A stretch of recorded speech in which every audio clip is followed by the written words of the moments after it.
नमस्कार, स्वागत है आप सभी का इंडिया न्यूज में और मैं हूं आपके साथ आयुष चित्रांश।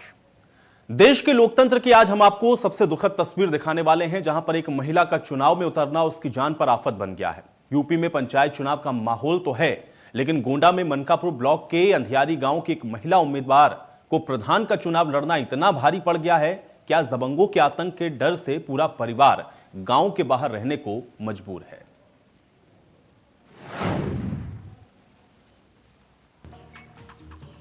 पंचायत चुनाव में दबंग का राज, महिला उम्मीदवार को धमका रहा पूर्व प्रधान।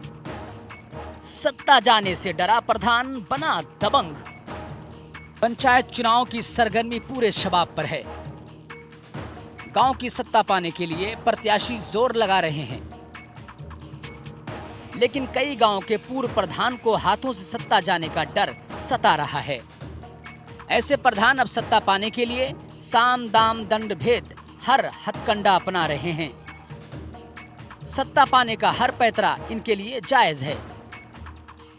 उत्तर प्रदेश में त्रिस्तरीय चुनाव हो रहे हैं। नामांकन का दूसरा फेज है, उसमें भी नामांकन हो रहे हैं और जो कैंडिडेट हैं वो बड़े भी सरकार की जो सुझाव हैं, जो कि लोग निसंकोच होकर के अपना नामांकन करें और चुनाव के प्रत्याशी के रूप में अपना चुनाव लड़ें। और ऐसे में अभी भी कहा जा सकता है कि मैं एक मनकापुर गोंडा का एक क्षेत्र है जहां पर अंधियारी गांव है, वहां आया हूं, जहां एक एससी कैंडिडेट को, इस पर महिला सीट है, एससी सीट है, वहां पर कहा जा सकता है आज भी सामंतवाद का जो चल रहा है। क्योंकि यहाँ पर एक एससी कैंडिडेट है सरोजा देवी, जो इतनी खौफ में है, जिन्होंने पर्चा भी दाखिल किया तो तब कर पाई जब उन्होंने डीएम को फ़ोन लगाया और प्रशासन के जो यहाँ पर थाने की फोर्स है वो आई, वो इनका दाखिला करा पाई पर्चा, यानी प्रधानी का पर्चा दाखिला तब करा पाई जब इन्हें सुरक्षा मुहैया कराई गई। हम आपको गोंडा के मनकापुर ब्लॉक के अधियारी गांव की एक ऐसी तस्वीर दिखाते हैं। एक पूर्व प्रधान अपनी सत्ता बचाने के लिए अपने रसूख का जमकर इस्तेमाल कर रहा है। हालात ऐसे हैं कि गांव में उसका आतंक है और प्रत्याशी डरे हुए हैं। क्या नाम है आपका? सरोजा। कहाँ रहती, कौन सा गांव? अनियारी। क्या दिक्कत है? आप भागी भागी फिर रही हैं किसी से डर के? भाग रहे से साहब, हम पर्चा ना जमा कर दे रहे तो पुलिस का बलान दरवाजा कहे तो पर्चा जमा किए दीन, और फिर हमें कहा धमकिया था कि पर्चा उठा लें जाए, ना तो बहुत कुछ हो जाएगा। कैसा पर्चा, किस चीज़ का? जमा किए गए है प्रधानी वाला, मार सीट आ रहा महिला को, तो हम लड़ना चाहते हैं, तो हमें लड़ने नहीं देते हैं। कौन है लड़ने देते? प्रधान, पुराने प्रधान जो यहाँ है प्रधान। अब इस पूर्व प्रधान की दबंगई की दास्तां भी सुन लीजिए। गांव की छोटका सरोजा देवी यहां से प्रधान पद की प्रत्याशी हैं, लेकिन इन्हें अपना नामांकन जान जोखिम में डालकर भरना पड़ा है, क्योंकि पूर्व प्रधान अमित कुमार सिंह उर्फ पप्पू सिंह इस दलित महिला को डरा धमकाकर नामांकन न भरने का दबाव बना रहा था। महिला ने इसकी सूचना प्रशासन को दी, तब जाकर कहीं प्रशासन और पुलिस की सुरक्षा में महिला ने अपना नामांकन किया। आते पर्चा उठा लेंगे जाए, मने को अपने पठाते हैं, अपना आते हैं, सिफारिश लगाते हैं, मने से दूसर मने से बला मतलब धमकी देते हैं आपको? हाँ, धमकी देते हैं। कैसे धमकी देते? कहा थे कि उठा लो पर्चा, नहीं बहुत कुछ हो जाएगा। लेकिन नामांकन के बाद से ही महिला पर पूर्व प्रधान अमित कुमार का खौफ टूट पड़ा। लगातार महिला को धमकी दी जा रही है और नामांकन वापस लेने का दबाव भी बनाया जा रहा है। आज हालात ऐसे हैं कि सरोजा देवी को अपने ही घर से दूर रहना पड़ रहा है।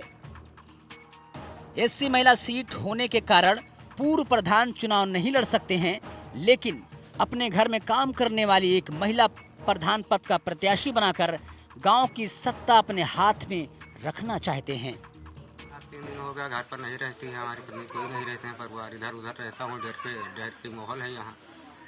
किसका डर? अमित कुमार सिंह का। कौन है? पूर्व प्रधान, 15 साल से वो प्रधानी करे आ रहे हैं, छोटे वर्ग को नहीं रहने दे रहे हैं, दबाव में रखते हैं। तो आपने नामांकन आपकी पत्नी ने कैसे किया? प्रशासन को बुलाकर प्रशासन ले गई, साथ में हम कराया वहाँ पर।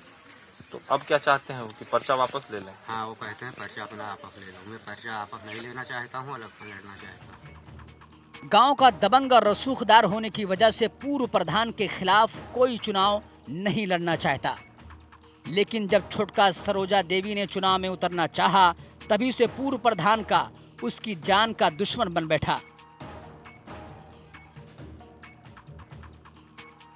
महिला प्रत्याशी लगातार डर के साए में जीने के लिए मजबूर है। वहीं ग्रामीण भी जो इस महिला का साथ दे रहे हैं, वो भी डरे हुए हैं।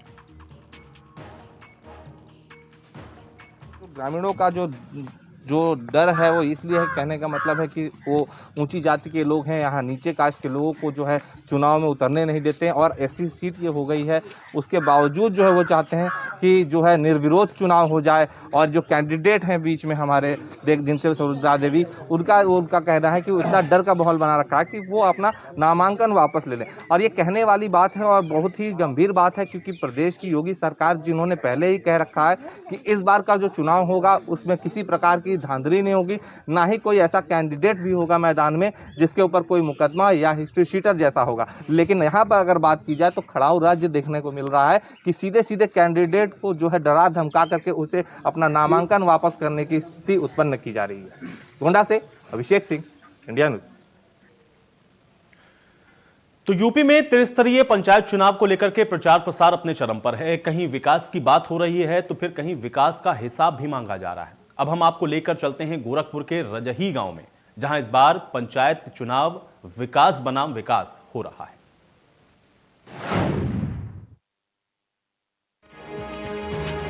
सज गया गांव की पंचायत का मंच।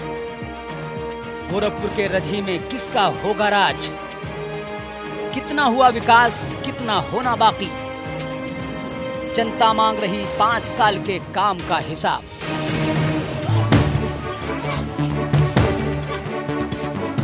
यूपी में पंचायत चुनाव का आगाज हो चुका है। नेता घर घर जाकर वोट मांग रहे हैं।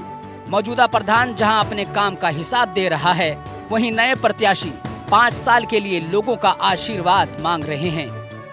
इस सब के बीच लोग हर नेता की अपील और वादों को सुन रहे हैं। गोरखपुर मुख्यालय से तकरीबन 12 से 15 किलोमीटर दूर रजही गांव में मतदाता इस बार काफी उत्साहित हैं। यहां के लोगों का कहना है कि इस बार वोट उसे जो विकास की बात करेगा। इस बार के त्रिस्तरीय पंचायत चुनाव को लेके अलग अलग गांवों में, अलग अलग वार्डों में तमाम प्रत्याशी मैदान में उतरे हुए हैं। कोई खेती किसानी का चिन्ह लेके, तो कोई चारपाई का, तो कोई पेड़ का, तो कोई बैट बॉल, यानी अलग अलग अपने चुनाव चिन्ह के साथ मैदान में उतरे हुए हैं। कुछ प्रत्याशी हमारे साथ मौजूद हैं। एक गांव की यहाँ रजही के एक प्रत्याशी हैं, उनसे हम बात करते हैं। क्या नाम है आपका और पहली बार आप चुनाव लड़ रही हैं? हाँ। क्या नाम है आपका? लाल मुनि। लाल मुनि। लाल मुनि नाम है। हाँ। बताइए कि क्या वजह थी, आप घर से निकल करके एक महिला होकर के और आप चुनाव लड़ रही हैं? क्या आपको उम्मीदें थी, किस वजह से चुनाव लड़ रही हैं? और जनता को अथी करे के। हाँ, माने जनता के जौन चिनाई रहे वो पूरा होई। नहीं आपको इसके पहले भी प्रत्याशी रहे होंगे, इसके पहले भी चुनाव जीते होंगे, उन्होंने बहुत काम किया होगा। तो क्या लग रहा है कौन सा ऐसा काम नहीं हुआ जो आप करेंगे? जौन काम जौन बाकी होई वो अपन हो जाए। 10,000 की आबादी वाले इस गांव में 6,000 मतदाता हैं। पंचायत में निषाद वोटर निर्णायक भूमिका में हैं। इनकी तादाद यहाँ 50% है। बात विकास की करें तो पिछले 5 सालों में यहाँ काफी काम हुआ है, लेकिन जिन लोगों को अभी सरकारी सुविधाएं नहीं मिली हैं, उन्हें उम्मीद है कि इस बार जो वो अपना प्रधान चुनेंगे वो उनके रुके हुए काम पूरा करेगा। वहीं इस बार जो उम्मीदवार मैदान में हैं, उनका कहना है कि जो काम नहीं हुआ है वो काम कराना उनकी प्राथमिकता होगी। कई ऐसी योजनाएं हैं जो पूरी नहीं हुई हैं, उन्हें पूरा करने के वादे के साथ वो इस बार चुनाव मैदान में हैं। 5 साल में आदमी पूरे गांव की तस्वीर नहीं बदल सकता है। सरकार ने जितना बजट दिया उस हिसाब से हम लोगों ने बहुत अच्छा काम किया है। बाकी आगे भी अब हम लोग क्षेत्र पंचायत का चुनाव लड़ रहे हैं। जो काम बाकी है, जनता की उम्मीदें हैं, उसको हम लोग पूरा करेंगे।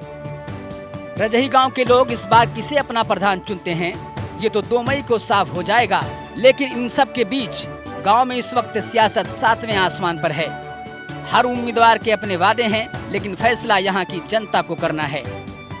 जनता से चुनाव के दौरान किया जाता है वो वादा चुनाव जीतने के बाद प्रत्याशी पूरा करता है। और शायद यही वजह है कि हर बार ये एक उत्सव आता है, और इसको उत्सव ही कह सकते हैं क्योंकि इसमें बढ़ चढ़कर हर एक व्यक्ति हिस्सा लेता है, चाहे वो प्रत्याशी हो चाहे वो मतदाता हो। इस गांव की रजई की अगर बात करें तो 10,000 के आसपास आबादी है, और तकरीबन 10,000 में 6,000 ऐसे जो मतदाता हैं वो वोट डालने के अधिकारी हैं। अब ऐसे में आप समझ सकते हैं कि चुनाव, अगर जातिगत समीकरण की बात करें तो तकरीबन यहाँ पे 100 में से 50 यानी 50% जो है निषाद हैं और 50% में अन्य जातियां हैं। तो आप समझ सकते हैं कि जाति समीकरण भी बहुत बड़ा यहाँ पे फैक्टर है, और जिसको लेकर के प्रत्याशी पूरी तरीके से दमखम के साथ चुनाव मैदान में उतरे हुए हैं और अपने लिए अब लोगों से मत की अपील कर रहे हैं। फिलहाल अब ये तो आने वाला वक्त ही बताएगा, 2 मई ही तारीख तय करेगा कि किसके सर पे जीत का सेहरा होता है और किसके हार का। Sushil Kumar, India news, Gorakhpur. तो गोरखपुर के रजही गांव में पिछले 5 सालों में कितना विकास हुआ है, आखिर कौन कौन से मुद्दे हैं जिस पर इस बार लोग वोट करेंगे, क्या है स्थानीय लोगों की मांग, इंडिया न्यूज संवाददाता सुशील कुमार ने रजही गांव में लोगों की राय को जाना है।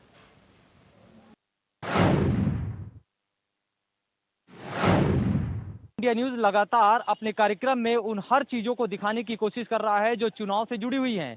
आप यहाँ देखेंगे चौपाल में आज हम यहाँ जब रजही में पहुंचे हैं तो सुबह का वक्त है और महिलाएं और पुरुष अपने अपने तरीके से चुनाव को लेकर चर्चा कर रहे हैं कि किस तरह से चुनाव में प्रत्याशी उठे हैं, उन कौन से ऐसा प्रत्याशी है जो उनके लिए, उनके गांव के लिए, उनके विकास के लिए सोचेगा। गाँव में बहुत विकास हुआ, कुछ बाकी है। कितना विकास हुआ, क्या क्या हो गया? स्कूल बन गया है, पैखाना बन गया है, और सब कुछ मानो नाली वाली बाकी है, उसको बनाना है। क्या लग रहा है, क्या विकास हुआ है इस सब? इसके पहले जो प्रत्याशी थे वो कितना वादा किए थे और उन वादों पे कितना उम्मीदें खरे उतरे? स्कूल बन गया है, शौचालय नहीं था, शौचालय बन गया है, और यही है जो बचा हुआ है नाली, उसको बनवाना है। अभी सही कहा, मूलभूत सुविधाएं होनी चाहिए। आप बहुत से चुनाव आपने देखा होगा, क्या लग रहा है कि कितना विकास इसके पहले हुआ होगा? खेत में मकान बना रहे हैं तो वहाँ थी पाइप नहीं थी, पोल नहीं लगला वो जाम हमके चाहिए, रोड चाहिए, हमार मोटर गाड़ी जाना रहा है। हाँ, तो वह हम चाहिए कि ये विकास हो जाए। बिल्कुल, बहुत से काम हुए हैं और भी लोग हैं, हम उनसे भी बात करते हैं। ये बताइए कितनी उम्मीदें आपको नजर आ रही हैं इस बार चुनाव में, या पिछली बार में कितना विकास हुआ है? इनके प्रधान में बहुत काम भइल बा और बहुत बढ़िया विकास भइल बा, लेकिन जौन बाकी बा, नाली नहीं बा, हमन के जा आदमी नहीं बाटा तो हमन के पेंशन चाहिए। मान ली छोट छोट बच्चे बाटा देखे के पड़ी ना, और सेवा जैसे जनता गरीब दुखिया जे बाते के सबके सेवा चाहिए।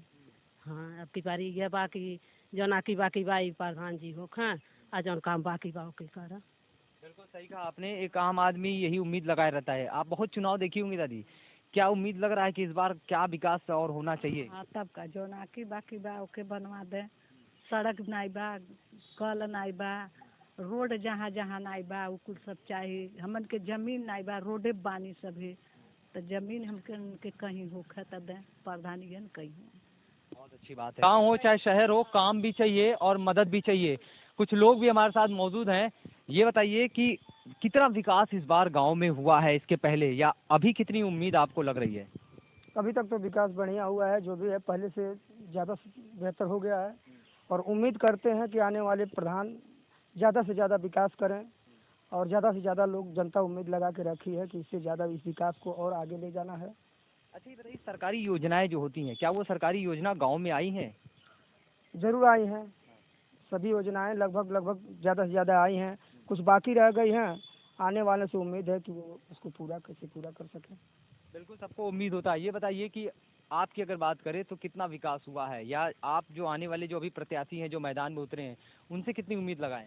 जो पहले प्रधान थे बहुत काम किए, और जो काम ऐसा किए कि जिसके घर नहीं था उसको घर मिल गया, और जो लाइटिंग नहीं था तो लाइटिंग भी मिल गया, और हमारे गांव में स्कूल बन गया, और थोड़ा जिसका घर नहीं आया उसका रुका हुआ है। जो हम लोग चुन रहे हैं प्रधान को, वो जो प्रधान बन जाएगा तो उसको वो बनवाएगा। यानी उम्मीद है उनको कि वो बनवाएंगे? हाँ, उम्मीद है कि वो बनवाएंगे। चूंकि विकास इस गांव में नजर भी आ रहा है, लेकिन आने वाले समय में जो प्रत्याशी और फिर दोबारा आएगा या फिर इन्हीं प्रत्याशी पे एक बार फिर से जनता भरोसा जताती है, ये तो आने वाला वक्त ही बताएगा। लेकिन ये कह सकते हैं कि एक बार फिर से जनता को कहीं ना कहीं एक बार फिर से चुनाव को लेकर के एक प्रत्याशी को चुनना है और अपने बीच एक सरकार गाँव में बनाना है, ताकि वो सरकार गाँव में विकास कर सके। इंडिया न्यूज के चौपाल में बस इतना ही। आप बने रहिए हमारे साथ, आगे हम और भी जगहों पे चलेंगे, वहां के चौपाल के जरिए वहां के लोगों की बातों को भी आपसे साझा करेंगे। सुशील। तो हरदोई की जनता 15 अप्रैल को पंचायत चुनाव के लिए मतदान करने जा रही है। ऐसे में यहां का चुनावी पारा 7वें आसमान पर है। हर उम्मीदवार वोटरों को लुभाने में लगा हुआ है। आज इंडिया न्यूज आपको लेकर चल रहा है हरदोई देहात के गांव चित्तरपुरवा, जहां पर इंडिया न्यूज संवाददाता आलोक सिंह ने चौपाल लगाकर लोगों की राय को जाना है कि आखिरकार क्या चाहती है इस बार चित्तरपुरवा की जनता।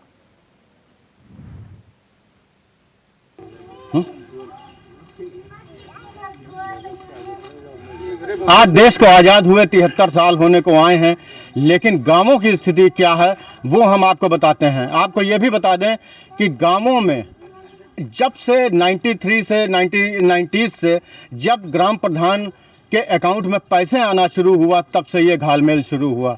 95 के बाद से किसी भी प्रधान ने जैसे ही अपनी किस्तें निकाली वो 4 व्हीलर गाड़ी लाए और चलने लगे, लेकिन किसान जो वोटर था जिसने प्रधान बनाया था उसको कभी कुछ नहीं मिला। हम आज एक ऐसे गांव में हैं, ये हरदोई देहात का एक गांव है और इसका गांव का नाम है चित्तरपुरवा, जहां लगभग 1200 वोट हैं और ये लोग वोट करके किसानों को मतलब जो कैंडिडेट्स हैं उनको जिताते हैं।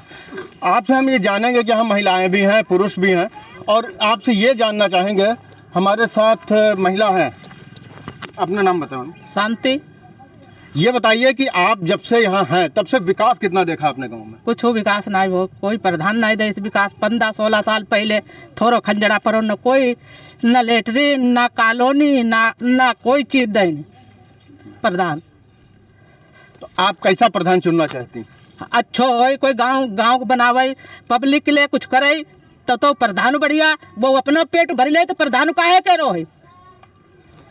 तो आपने देखा। आपको एक बात और बता दें कि ये गांव एकमात्र हरदोई जनपद का ऐसा गांव है जहां 1200 लोग रहते हैं, लेकिन इस गांव में कोई भी आवास नहीं मिला है सरकार की ओर से और कोई भी शौचालय नहीं मिला है, जैसा कि हमारे यहाँ जो लोग बैठे हैं वो बता रहे हैं। आपको और लोगों से मुलाकात कराते हैं। माता जी नाम बताएं अपना। ना विमला। क्या विकास हुआ अभी तक? हमें कोई विकास नहीं। हमका 35 साल रहते गए, हम कोई विकास ना, कोई निवास ना, कोई चीज ना हमें मिली। हमसे कोई प्रधान से मतलब नहीं। तो देखा आपने कि इनको किसान प्रधान से कोई मतलब नहीं, लेकिन वोट देना जरूरी है। जैसा कि हम लोगों को बताया जाता है कि वोट डालना जरूरी है, इनकी मजबूरी है वोट डालना, लेकिन इनकी मजबूरी ये बिल्कुल नहीं है कि वो बाद में उनसे प्रधानों से कुछ ये पूछ सकें कि तुमने क्या काम किया है या क्या नहीं किया। हमारे साथ कई बुजुर्ग लोग हैं जो आज़ादी से पहले के हैं, शायद इनसे जानते हैं। बाबा अपना नाम बताएं। राम भरोसे। बाबा ये बताएं कि जब से यहाँ प्रधानी शुरू हुई विकास कितना हुआ? कुछ नहीं, कोई वास्ता नहीं है यहाँ चित्तरपुरवा के अंदर में, अब कोई कुछ नहीं है। हाँ, कोई कुछ नहीं है। कोई आवास, कोई शौचालय, कोई सुना है। परेशान है सब परेशान। सब परेशान। तो कैसा उम्मीदवार चाहिए आपको कि किस तरीके से? हमको आराम में मिलना चाहिए सबको। बाबा आपका नाम? मनी राय। ये बताएं कि जब से आप देख रहे हैं, काफ़ी सालों से यहाँ रह रहे होंगे, कितना विकास हुआ है? प्रधान को आप वोट देते हैं, जितवाते हैं? प्रधान को वोट देते हैं जी, आराम के लिए देते हैं। सभी प्रधानों ने अपने अपने लेटरिन बनवाए गए, यहाँ के प्रधानों ने कोई सुनवाई नहीं की। क्या सब पैसा खाई गए? हमारे पास यहाँ कुछ नवयुवक भी हैं जो पढ़े लिखे हैं। पढ़े लिखे होने के नाते इन लोगों का फ़र्ज़ है कि गांव के लोगों को समझाएं कि किस तरीके से वोटिंग करना है या किस तरीके से इन लोगों को आगे बढ़ के अपने यहाँ का जो प्रधान है उसको बनाना है।